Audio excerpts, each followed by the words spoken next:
Hoy estudiaremos el siguiente caso que ha sido el trabajo de graduación con el cual yo he optado para el grado de arquitecto de la universidad, que consiste en una propuesta de un sistema de captación, retención y distribución de aguas lluvias para las oficinas de Fundasal con diversos usos, junto con un conjunto de recomendaciones para su instalación, funcionamiento y mantenimiento. Veremos brevemente el problema, cómo es que se plantea el problema de la investigación para el diseño de esta propuesta hidráulica, los objetivos de la investigación, brevemente abordaremos las bases del diseño hidráulico, veremos el diagnóstico que se realizó para el desarrollo de la propuesta en sí del diseño hidráulico y los resultados de esta. Comenzaremos hablando de la vulnerabilidad del agua dentro del área metropolitana de San Salvador. El AMS o el Área Metropolitana de San Salvador obtiene agua a partir de dos grandes fuentes, las fuentes superficiales y las fuentes subterráneas. Consideraremos como fuentes superficiales aquellos cuerpos de agua como ríos, lagos, lagunas, y las fuentes subterráneas como aquellos grupos de capas freáticas que forman acuíferos. Si bien los separamos por superficial y subterránea, esto no quiere decir que no están relacionadas entre sí. En el área metropolitana de San Salvador, el agua se obtiene a partir de tres fuentes. El acuífero de San Salvador, que ha sido la fuente inicial de agua para la ciudad, pero a raíz de su desgaste se han buscado nuevas opciones, entre las cuales está el sistema Zona Norte y el sistema Río Lempas Las Pavas, que es la famosa planta potabilizadora de Las Pavas. Pero el problema del agua tiene muchos factores que afectan su vulnerabilidad. Entre ellos, el primero que abordaremos es el crecimiento urbano. En el área metropolitana de San Salvador, se ha ido desarrollando o su comportamiento de desarrollo es similar a otras ciudades de Latinoamérica. Axel Borsdorf, en unas investigaciones, desarrolló un modelo donde simplificaba este crecimiento. Él lo llamó la ciudad latinoamericana, donde podemos ver que de su núcleo central, que es la ciudad colonial, a medida que fue desarrollándose a lo largo de su historia y sus diferentes etapas relacionadas con los modelos económicos y procesos sociales, pues la ciudad abandona ese centro histórico, centro colonial, y se expande a las periferias. A medida que se va expandiendo, forma barrios y se fragmenta. Pues el mismo patrón que se ve en este diagrama es un patrón similar de comportamiento que ha tenido el área metropolitana de San Salvador. A medida que el AMP se ha ido expandiendo y se ha ido ampliando en las periferias de la ciudad, ha aumentado la impermeabilización. Al aumentar la impermeabilización, aumenta la vulnerabilidad de la renovación de las fuentes de agua. ¿Cómo? Pues al impermeabilizar las zonas de recarga hídrica, afecta a el acuífero de San Salvador su capacidad de renovación. Ya en 1969, el PNUD advertía de que existía un déficit en el nivel hidrostático del acuífero de 1 metro anual. Estamos hablando que a finales de la década del 60 se empezó a advertir un problema con el agua dentro del acuífero de San Salvador, que era la fuente principal de agua para la ciudad. Por ello es que se buscó optar por nuevas fuentes de agua, en este caso superficiales, como es la fuente del sistema Río Lempa Las Pavas y las fuentes del sistema Zona Norte. Otro de los problemas y que va relacionado con el crecimiento de la ciudad, y el crecimiento urbano es la demanda y consumo. A medida que el AM se ha consolidado como una ciudad y ha habido un crecimiento demográfico dentro de ella, ha implicado un crecimiento en la demanda. Por lo tanto, a medida que aumenta la población, aumentará la necesidad de consumo de agua.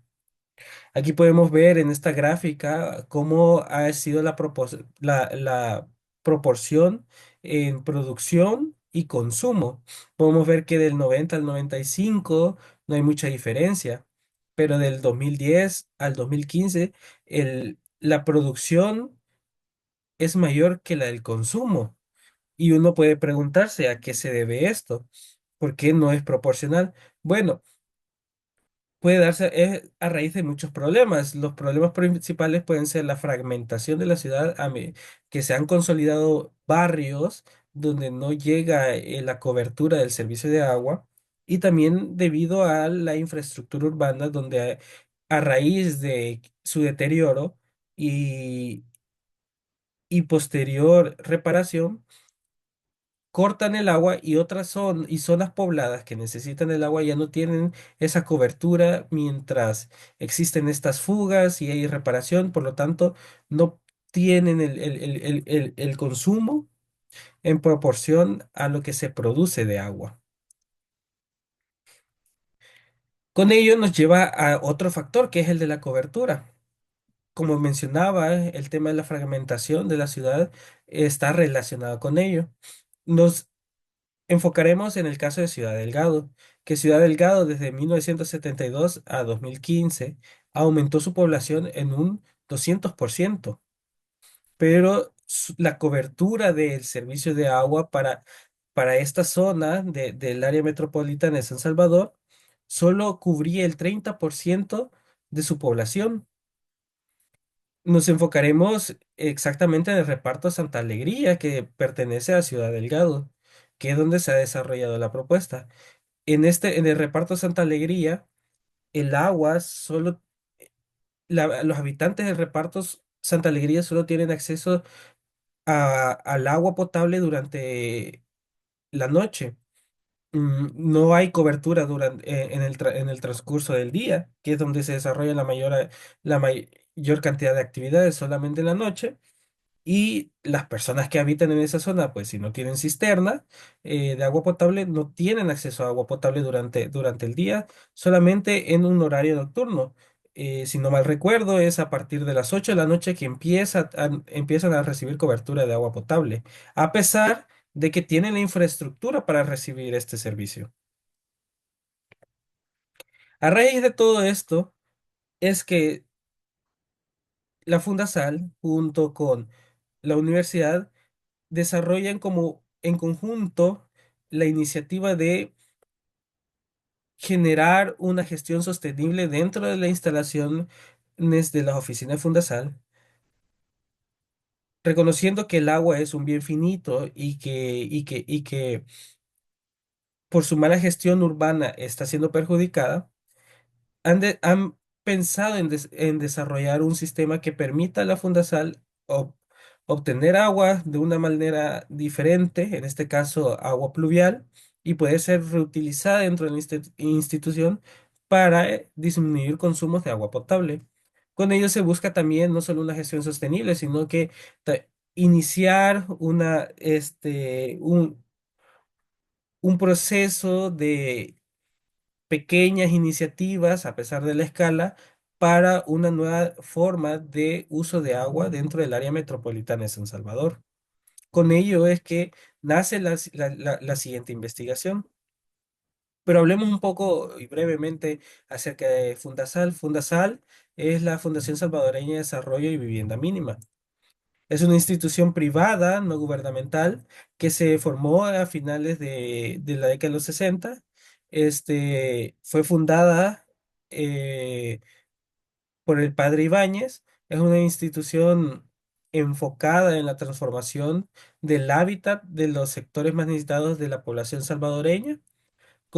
Se enfoca en la construcción principal, se enfoca principalmente en la construcción de viviendas dignas y en la humanización de sus contextos. Y como mencionaba, sus oficinas se encuentran emplazadas en el reparto Santa Alegría, dentro de Ciudad Delgado. El arquitecto que diseñó las instalaciones Fundasal es el arquitecto Alberto Hart.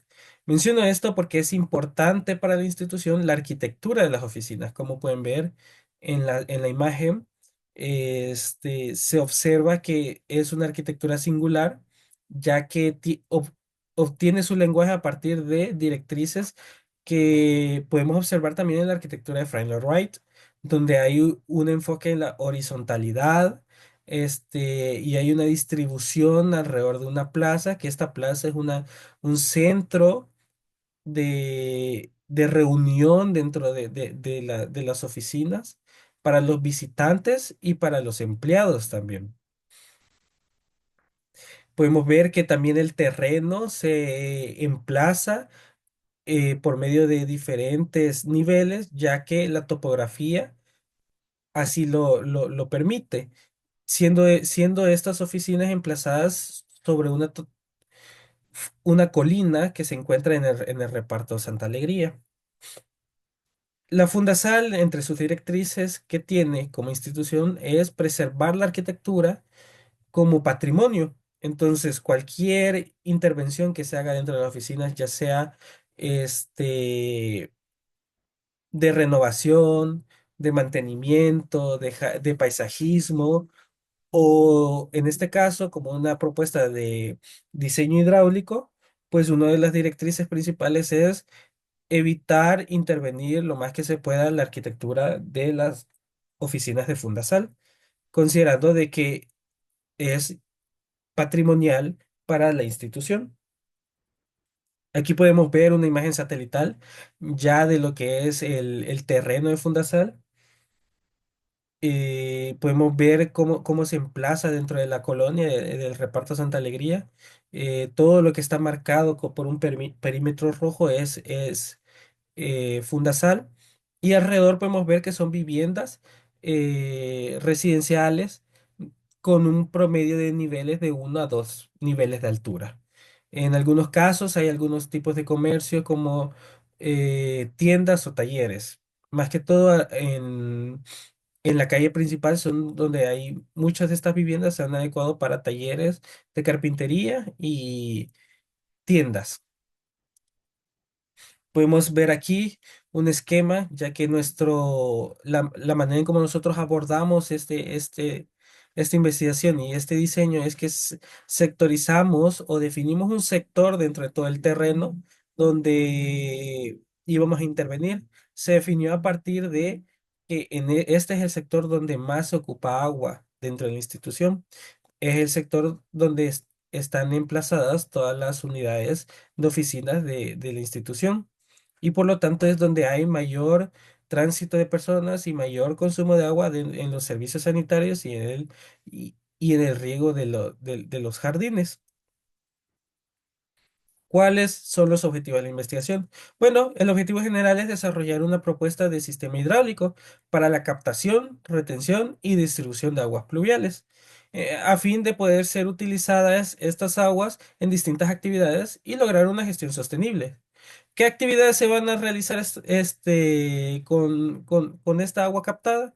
Bueno, solamente el riego de jardines y el uso en servicios sanitarios, específicamente la descarga de servicios sanitarios. Para ello, se establecieron los siguientes objetivos específicos, y si pueden notar, cada objetivo es secuencial, es parte de un proceso. Por lo tanto, primero realizamos un diagnóstico. Este diagnóstico es para evaluar la factibilidad de usar la infraestructura existente de desagüe pluvial y adaptarla dentro de la propuesta que nosotros desarrollamos. A partir del diagnóstico, bueno, nosotros elaboramos un anteproyecto, que el anteproyecto consiste en el sistema hidráulico de captación, retención y distribución de agua y lluvias dentro de la institución. Con ello, pues desarrollamos una propuesta económica para que Fundasal optara por implementarla en algún futuro y saber alrededor de cuánto le va a costar y cuánto también le ahorraría implementarla. Por último, planteamos recomendaciones de la instalación, funcionamiento y mantenimiento de la propuesta, para que Fundasal pueda desarrollar, implementar la propuesta y al mismo tiempo poder conservarla. Ahora veremos un poco de lo que son las bases del diseño hidráulico. Recordaremos conceptos como lo que es escorrentía, que es el flujo hídrico producido por la lluvia y que se manifiesta en forma de corriente. Si concebimos o imaginamos el agua como partículas, podríamos decir que la escorrentía es acumulación de partículas hasta tal punto de que supera su nivel de saturación y comienza a fluir en forma de una escorrentía. Al conjunto de escorrentía llamaremos caudal. Y con ello podemos, son variables que nos serán de interés para el cálculo hidráulico. Otras variables o conceptos principales del diseño hidráulico es la intensidad, que es la cantidad de lluvia precipitada por unidad de tiempo, la duración, que es el periodo de tiempo en que se desarrolla la precipitación, la frecuencia, que es una variable de probabilidad, es decir, qué tan probable es la repetición de un fenómeno, en este caso de una precipitación, y el periodo de retorno es el promedio de tiempo entre una precipitación, es el periodo de repetición entre una precipitación de misma magnitud. Podemos ver aquí lo que es una curva IDF, que IDF corresponde a intensidad, duración y frecuencia, donde en el eje de las X podemos ver es la variable de la duración, en el eje de las Y es la variable de intensidad, y aquí podemos ver la frecuencia de estos fenómenos. A partir de estas tablas y de estas gráficas, que son los datos pluviométricos, podemos calcular el caudal hidrológico y obtener cada uno de estos datos. Recordando también de otras tecnologías en construcción, los elementos que componen el sistema de desagüe pluvial. Recordamos que el agua se capta en las cubiertas, pasa por las canaletas hacia las bajantes, de las bajantes se transporta el agua hacia las cajas tragantes, que las cajas tragantes nos permiten conectar las tuberías y desarrollar todo un circuito dentro de la red pluvial para su desagüe y también controlar el flujo de esta. Las cajas ciegas son igual que las cajas tragantes, tienen la misma función, solamente que se encuentran de manera subterránea.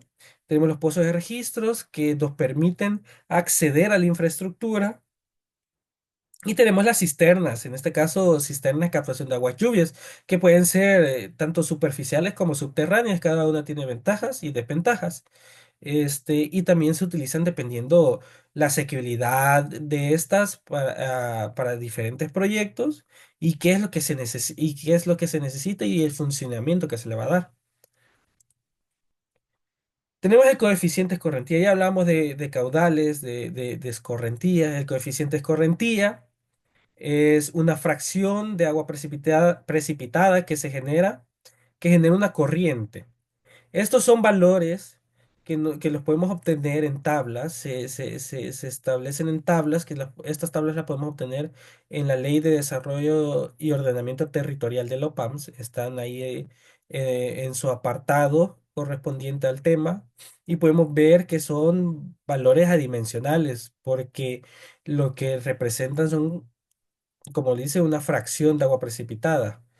Vemos un valor mínimo, un valor recomendado y un valor máximo. La OPAMS recomienda hacer una media ponderada usando estos valores. Y podemos ver que el coeficiente de escorrentía va a variar según el uso de suelo. No es lo mismo para comercio, que no es el mismo para techos o áreas peatonales. Y tampoco para, por ejemplo, cultivos dependientes hasta del 1%, cultivos dependientes del 5 al 20%. Para cada tipo de uso de suelo va a variar su coeficiente de escorrentía. ¿Para qué nos sirve esto? Bueno, el coeficiente de escorrentía es útil para el cálculo hidrológico, el cálculo de caudal hidrológico. Ahora, hay dos métodos para el cálculo de caudal hidrológico que la OPAMS menciona. El primero es el método racional, que se ocupa para un área con dimensión menor o igual a 2,5 kilómetros cuadrados. Si el área es superior a esto, pues se ocupa el método de modelación hidrológica.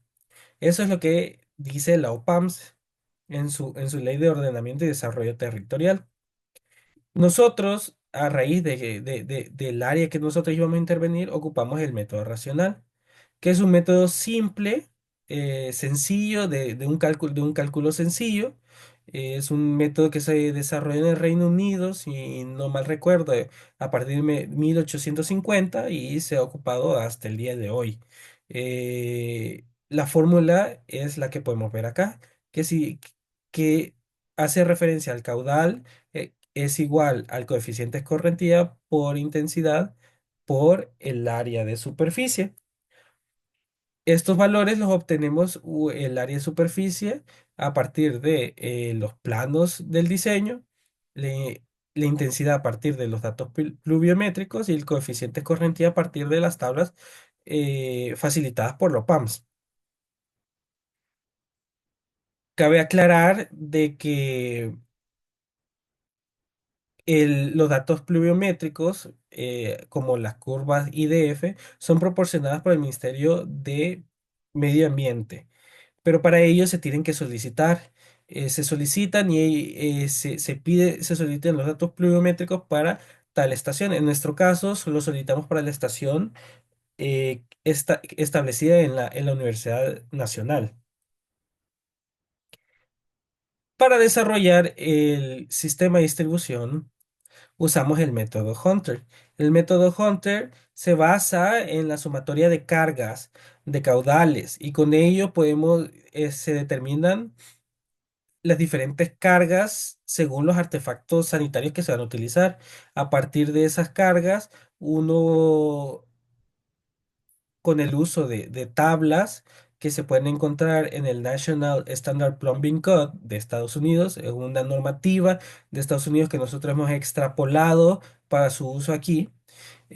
Con ello, con esta sumatoria de cargas podemos dimensionar los diámetros de cada tubería de distribución para saber específicamente cómo será todo este sistema donde se utilizará el agua recolectada por aguas lluvias hacia las estaciones de riego y los servicios sanitarios. Pero para almacenar toda esa agua necesitamos una cisterna. Para ello, pues dimensionamos las cisternas y con ello necesitamos varios datos o consideraciones. Una es la demanda, el tiempo de abastecimiento y las dotaciones. La demanda se obtiene a partir de las dotaciones de agua que se pueden encontrar en la norma técnica de ANDA. Con ello podemos ver que son estas tablas que tenemos aquí, las diferentes dotaciones para cada uso de suelo. En el caso de oficinas, por ejemplo, tenemos litros por metro cuadrado por día. Y con estas dotaciones podemos calcular la demanda. Una vez ya calculado la demanda y sabiendo cuánto es el tiempo de abastecimiento que necesitamos tener para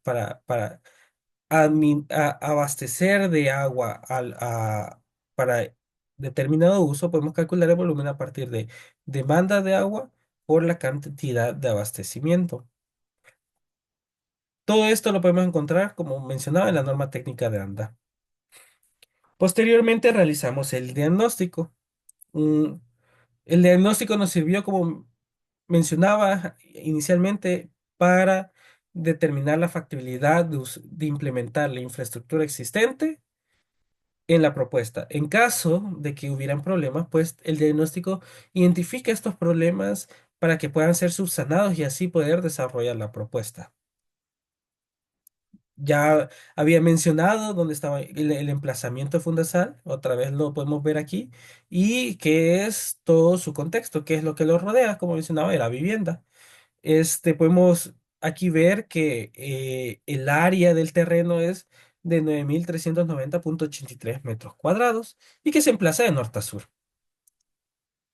Comenzamos a identificar nosotros a partir de varias visitas todos los problemas y los problemas se identificaron de acuerdo a cada componente del sistema de desagüe pluvial. Primero las cubiertas, donde vimos que se necesita limpieza, los materiales se encuentran deteriorados, las cubiertas tienen tejas rotas, hay contaminación vegetal, etcétera. Entre esos problemas, bueno, los identificamos y los proyectamos en un plano. lo localizamos cada uno de estos problemas en un plano de conjunto para que supieran la ubicación de cada, de en qué parte de todas estas unidades es que la cubierta se encuentra en estas condiciones. De igual manera hicimos con las bajantes, donde encontramos mayoritariamente un deterioro en las abrazaderas y un crecimiento de vegetación, como podemos ver en esta imagen. También las localizamos en el plano, como podemos ver aquí, cada uno de estos problemas. Y en las cajas tragantes encontramos muchos problemas, entre ellos crecimiento de vegetación, acumulación de sedimentos, conexiones ajenas al sistema de desagüe pluvial, residuos de pinturas y grasas. Y todos estos problemas los identificamos, los codificamos cada caja tragante identificamos, localizamos dentro de un plano. Las cajas ciegas no las pudimos observar, ya que se encontraban de manera subterránea y nosotros no teníamos acceso a revisarlas. También se revisaron los servicios sanitarios, se identificaron qué problemas tenía cada uno, mayoritariamente con la descarga. Este era el problema con los servicios sanitarios en cada unidad de oficina. Revisamos la cisterna, podemos ver que la cisterna pues era un foco de infección. La ubicación de la cisterna se encontraba en condiciones sucias, la tapa en condiciones de herrumbre y las paredes y el sistema, bueno, el sistema hidroneumático evitaba dificultaba la circulación dentro de la zona que se encuentra la cisterna, lo cual era proclive a generar un accidente. Una vez desarrollado este diagnóstico, nosotros proseguimos con el desarrollo de la propuesta hidráulica. Como mencionaba, Fundesan nos había dado ciertas directrices, entre ellas la mínima intervención, una selección óptima de las rutas de captación, bueno, como todo proyecto arquitectónico y tecnológico, necesitamos usar normativas y un banco de datos. En este banco de datos, en este caso, un banco de datos institucionales, como son los datos pluviométricos suministrados por el MAN. Y Fundación nos había dado un lugar para la ubicación de una cisterna. Nosotros, a raíz del análisis óptimo de las rutas, decidimos usar dos cisternas, lo cual la ubicación de una tenía que ser l- pensada en manera de que no interviniera la infraestructura y tampoco el equipo de hidroneumático afectara también las visuales de las oficinas, ya sea para los visitantes y para los que trabajan en en esta institución. Para la memoria de cálculo ocupamos el método racional, que se encuentra en la Ley de Ordenamiento Territorial de OPAMS. Las dotaciones de agua, de consumo de agua, ocupamos la norma técnica de ANDA. El método Hunter lo extrapolamos del National Standard Plumbing Code de Estados Unidos, al igual que el cálculo de carga y potencia para es el equipo de bombeo, el sistema hidroneumático. Podemos ver aquí la curva IDF que corresponde a los datos pluviométricos de la estación 61 en la UES. Son los datos que nosotros ocupamos para el cálculo hidráulico. Con ello, pues calculamos el caudal de cada sector. Sectorizamos redes. Primero dividimos el sistema en tres redes, red uno, red 2 y red 3. Estas redes iban a alimentar la cisterna. Entonces, para saber cuánto iba a ser el caudal que iba a alimentar la cisterna, bueno, en este caso, como ejemplo, está el sector de la red uno. Sectorizamos la red uno, que es todo este espacio con color, y en esta red uno, pues definimos las áreas tributarias que iban a alimentar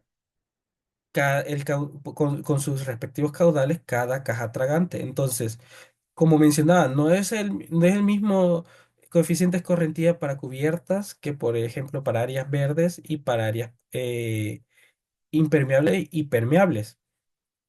Por lo tanto, se calculó el caudal para cada una de estas diferentes áreas, que serán las áreas tributarias y que tributarán, como su nombre lo indica, con su caudal a cada caja tragante. Y con ello vamos haciendo una sumatoria total para tener un caudal total de este sector. Para optimizar el trabajo, pues sectorizamos un, un área norte, un área A, un área B, un área C, y así, y fuimos sacando el caudal de este sector, el caudal de este otro sector, el caudal de este tercer sector y cuarto sector, y lo fuimos sumando para saber cuánto iba a ser el caudal de alimentación de aguas lluvias de la red uno.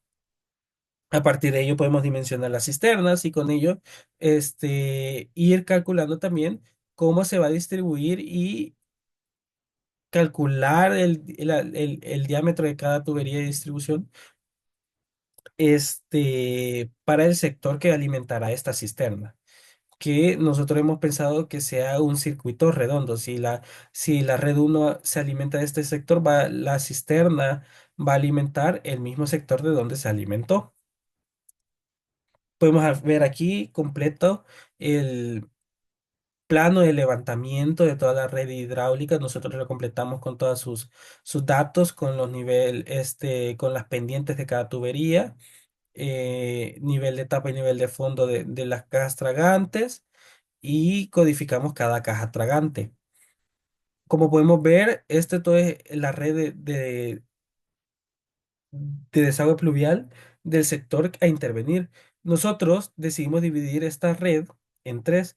La red uno que podemos ver aquí, la red 2 que es esta que podemos ver al otro lado y la red 3 que es central que se alimenta de la zona de la plaza central hacia abajo. Cabe recalcar que este es el punto más alto y que por gravedad es que se circula el agua o se transporta el agua a través de estas tuberías. Podemos ver aquí en diferentes colores lo que son las diferentes redes que he mencionado. La red uno es la verde, la red 2 es la amarilla y la magenta es la red 3. La red uno va a alimentar la cisterna uno y la red 2 y 3 van a alimentar la cisterna 2. A partir de esta cisterna, pues como mencionaba, se distribuye hacia las estaciones de riego y los servicios sanitarios de cada oficina de sectores del sector de que se alimenta. Se alimenta aquí y circula para acá, haciendo un circuito cerrado, podríamos decir. Este es el segundo nivel de las oficinas y la distribución hacia esos servicios sanitarios en segundo nivel. Podemos ver aquí el sistema de riego por aspersores, este, que se calcula a partir de un ángulo de apertura de esparcimiento y aparte se plantea una estación de riego y a partir de ella es que se empieza a modular toda la zona de jardines. En este caso le llaman el bosquecito.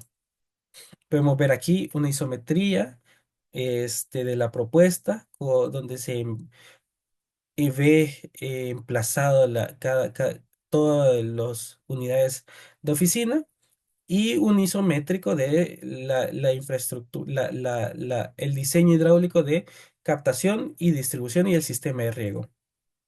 Aquí podemos ver otra vista y aquí podemos ver el isométrico de todo lo que es la propuesta. La verde es la red de captación donde llegan a la cisterna y la alimenta y el azul es la red de distribución.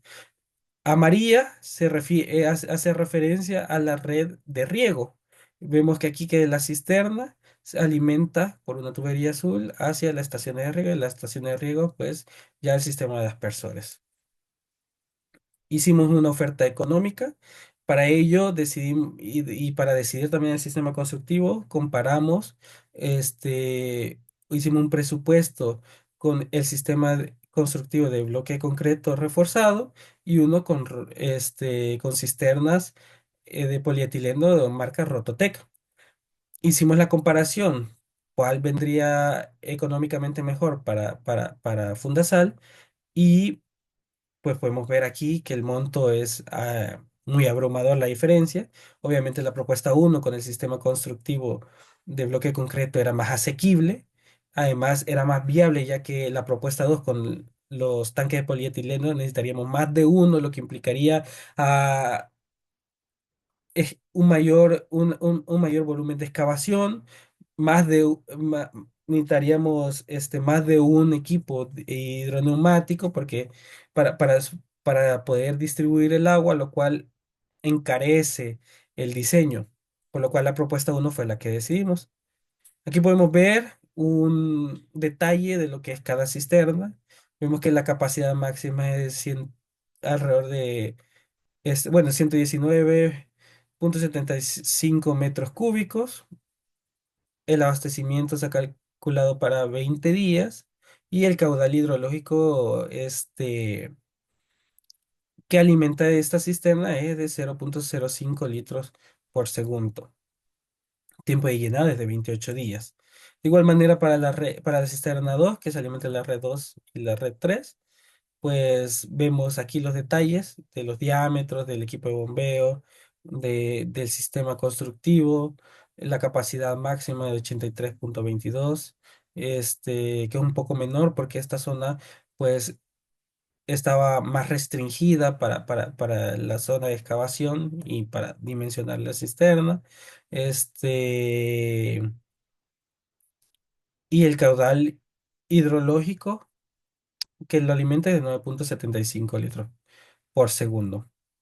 A partir de ello, y con los datos obtenidos del tarifario de ANDA, que se puede encontrar en el diario oficial, nosotros hicimos un cálculo de cuánto sería el ahorro económico en caso de implementar este sistema dentro de Fundasal y bueno, dentro de sus gastos anuales de ese sector ronda entre los 18.986,52 dólares y se ahorrarían con la implementación un 35,31%. Y con ello, pues, se desarrollaría no solo un ahorro económico, sino también una administración integral del recurso hídrico que es, como veíamos al inicio, de gran valor para el área metropolitana de San Salvador. Y con ello damos terminado este caso.